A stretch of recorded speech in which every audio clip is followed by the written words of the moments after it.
So I recently got the Apple iPad 10th generation, and as you can see, it doesn't have a case.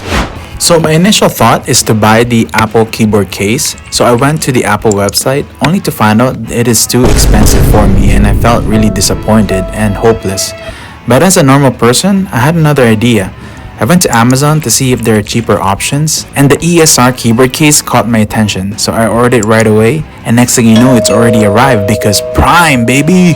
And they were so excited to give the package they didn't even bother wrapping it in a box. It just came like this. I'm so excited, and here's how it goes. And I got it. Let's go check it out and see what's inside.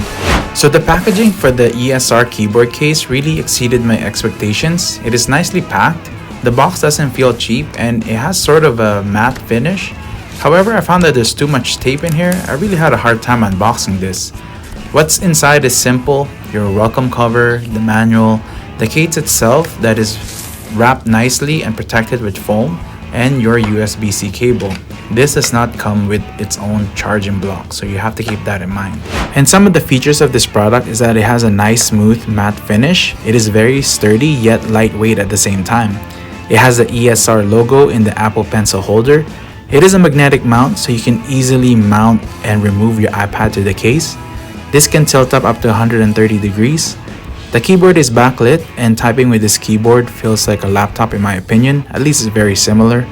The case is ran through Bluetooth, meaning that this case needs to be charged before you use it. And one last feature is the trackpad. You can use the trackpad to navigate through your iPad.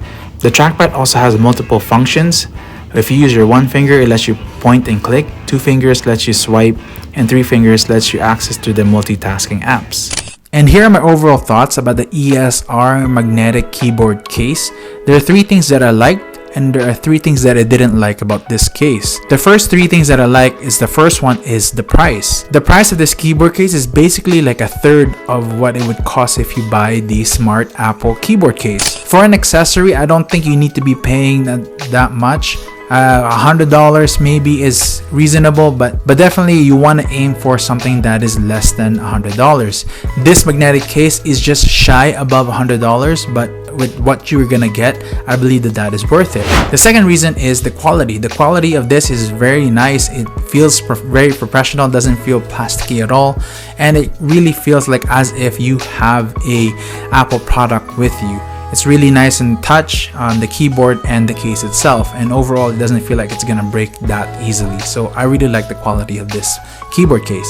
And lastly is the functionality. You get a lot of options with this one, especially with the trackpad working, with the keyboard. Like, overall it's very nicely made, and I really recommend this product for those who are looking for a keyboard case for their iPad 10 Gen. Now, what are some bad things I didn't like about this one? The first one is the angle of the iPad. Unfortunately, you cannot bend this more than 130 degrees as they said.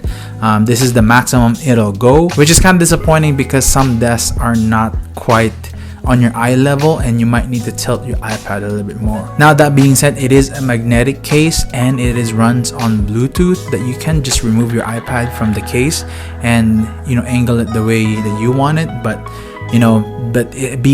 as the case with the keyboard, you kind of want it look like this. Unfortunately, I didn't really like that it cannot angle a little bit more than this. The second thing I didn't like about the case is the power button. The power button seems pretty hidden, especially if you already have the iPad in there. You really want to squeeze your finger through that little spot just so you can press the power button, but at the same time you can always just remove the iPad first, turn it on, and put the iPad back in. It really just comes down to convenience, but overall the power button, unfortunately, I did not like about that one. The last thing I didn't like about this keyboard case is that it needs to be charged. It's not a big deal, but it's more of once again, convenience.